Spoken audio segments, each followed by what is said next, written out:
come in, sir? Yes. Good morning, sir. Good morning. बैठिए। Thank you, sir. अपने बारे में आप हमें कुछ बताइए। सर मैंने अपनी 10th और 12th की पढ़ाई कृष्णा निकेतन से की है। ग्रेजुएशन इकोनॉमिक्स ऑनर्स में पटना विमेंस कॉलेज से कंप्लीट किया है। वर्तमान में मैं अंकेक्षक के पद पे पंचायती राज पटना जिला परिषद में कार्यरत हूँ। ऑप्शनल सब्जेक्ट क्या है आपका? Labour and social welfare. Okay, तो ऑलरेडी आप वर्किंग हैं? Yes sir. है ना? फिर सिविल सर्विसेज में, बिहार सिविल सर्विसेज में आने के लिए क्यों आप इंस्पायर्ड हैं? सर ये मेरी इच्छा थी बचपन से कि मैं सिविल सेवा में ही रहूं, इसलिए सर। अच्छा, और आपके सिलेक्शन को अभी कितना टाइम हो गया?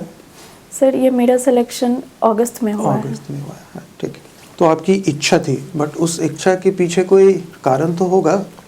जी सर। हाँ। मैं ग्रामीण परिवेश से आती हूँ, तो वहाँ पे मैंने देखा है कि लोगों को क्या दिक्कतें होती हैं।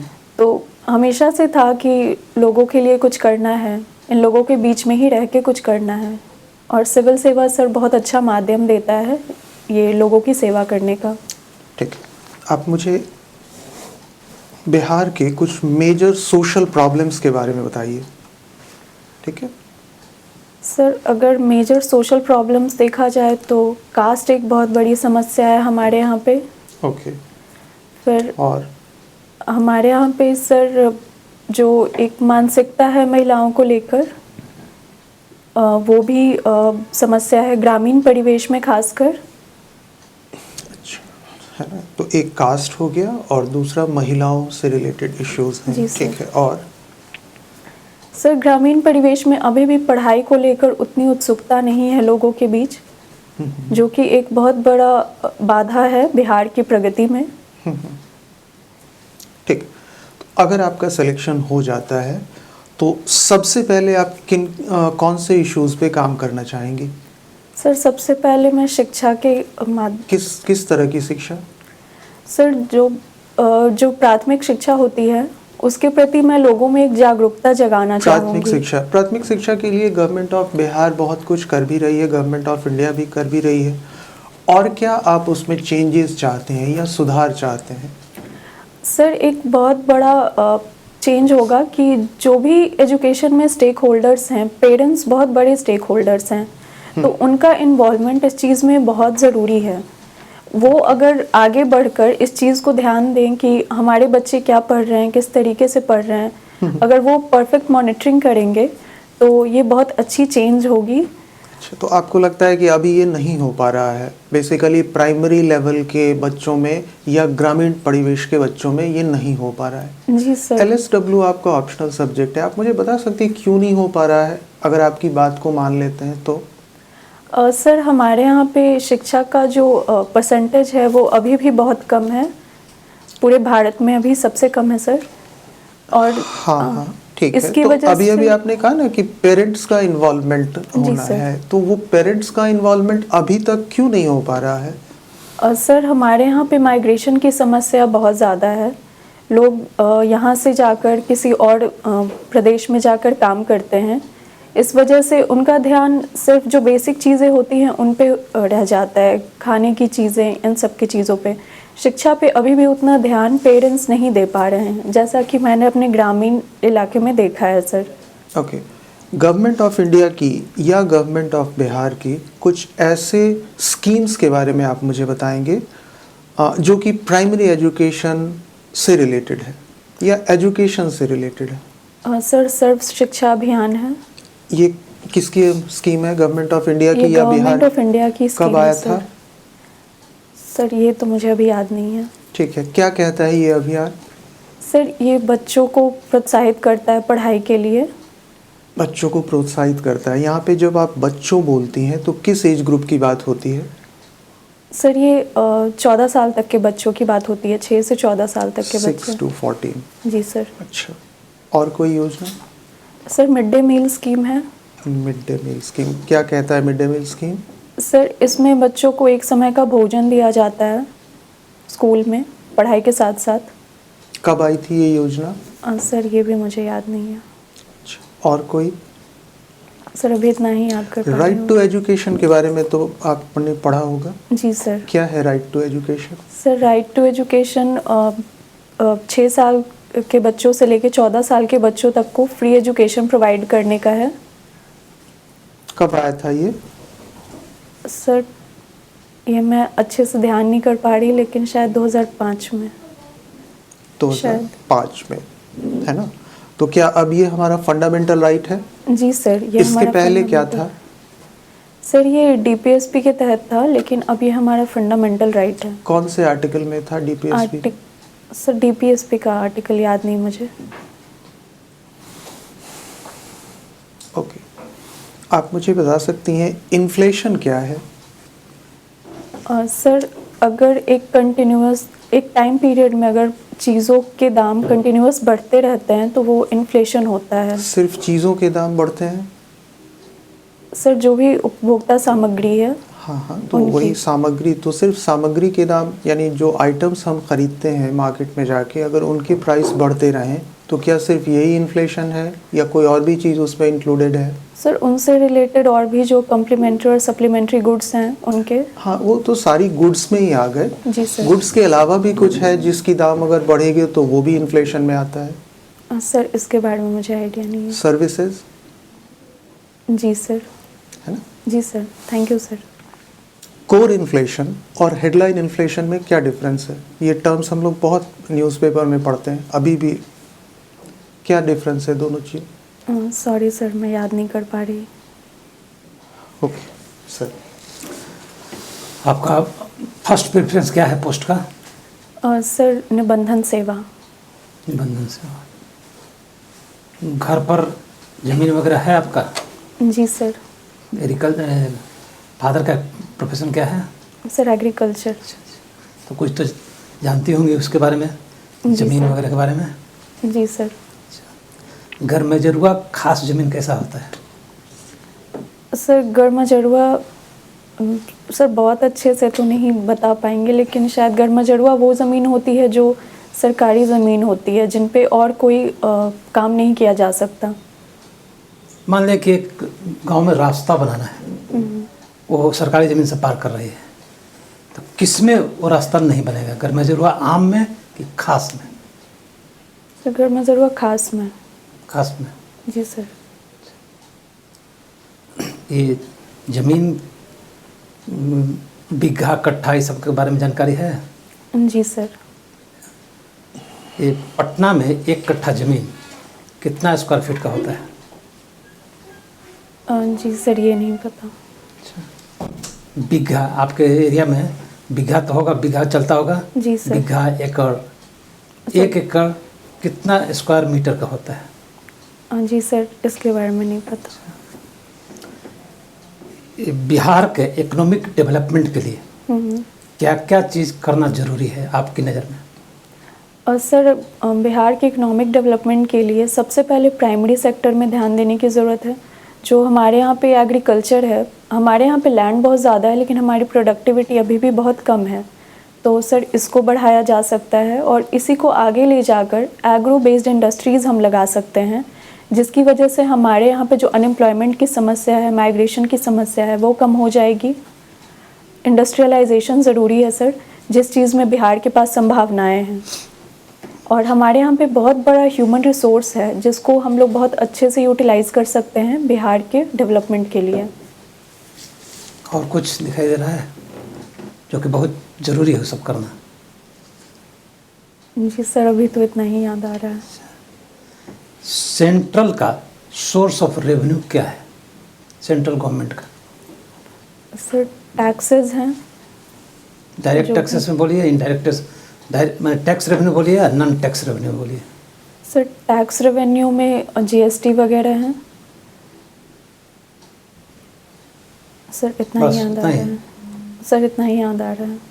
और जो कमाई करता है, जिसको पे मिलता है, उसका टीडीएस कट जाता है, वो सब क्या क्या है वो सब?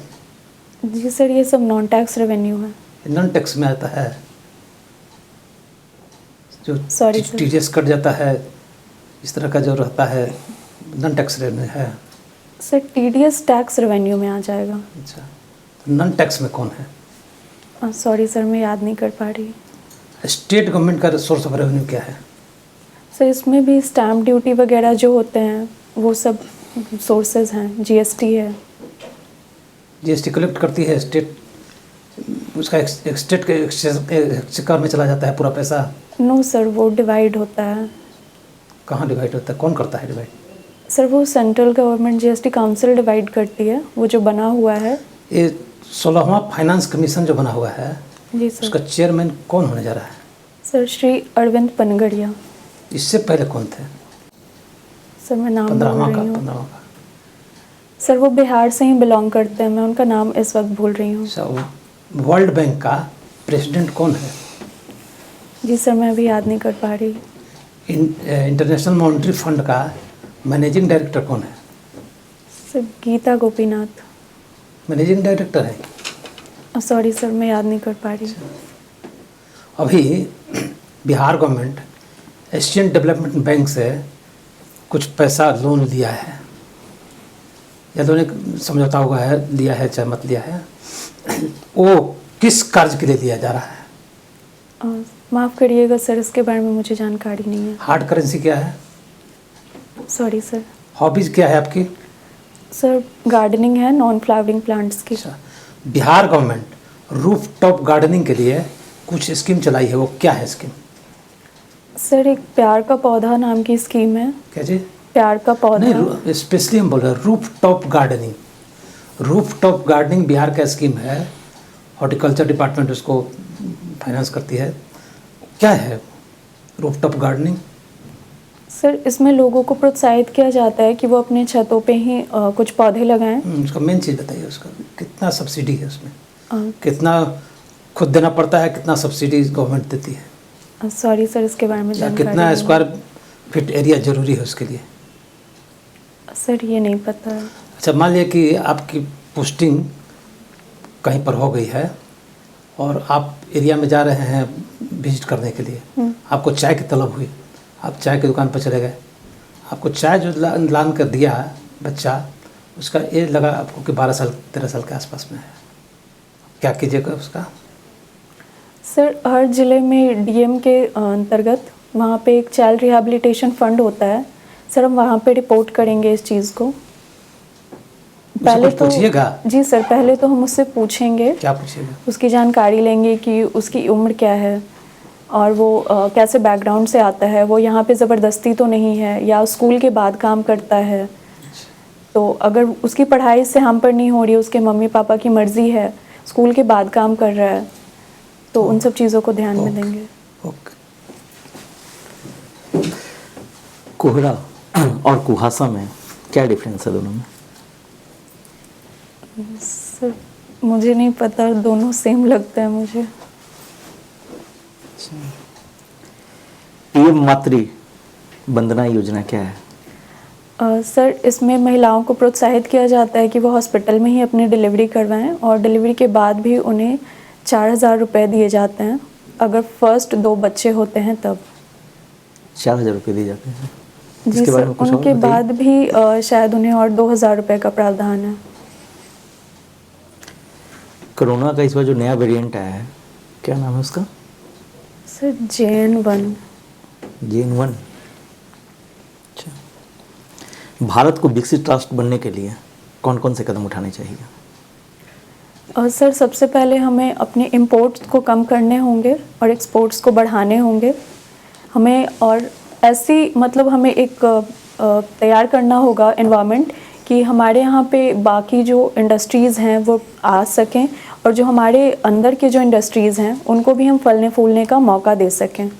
तो जो इंडस्ट्री आएंगे अगर यहाँ, तो उसके लिए क्या क्या कुछ प्रावधान किए जाएंगे ना, या कुछ आधारभूत संरचना का विकास जरूरी नहीं है भारत को? जी सर, बिल्कुल ज़रूरी है। जो ईज़ ऑफ डूइंग बिजनेस के अंतर्गत जो भी स्केल्स हैं हमें उन पे काम करने की ज़रूरत है, जैसे कि इंफ्रास्ट्रक्चर डेवलपमेंट, फिर लेबर का जो भी इश्यूज़ है उनको सॉल्व करना, सोशल सिक्योरिटी प्रोवाइड करना। COP28 की बैठक अभी हाल ही में हुई है। जी सर। कहाँ हुई है? जी सर, मैं ये याद नहीं कर पा रही हूँ। इन्फ्लेशन के बारे में सर ने पूछा, इन्फ्लेशन क्या लॉन्ग टर्म के लिए अच्छा होता है या शॉर्ट टर्म के लिए अच्छा होता है? सर इन्फ्लेशन शॉर्ट टर्म के लिए अच्छा होता है। क्यों अच्छा होता है? सर शॉर्ट टर्म के लिए इसलिए अच्छा होता है ताकि हमारा जो एक्सपोर्ट है, sorry sir. Okay, thank you.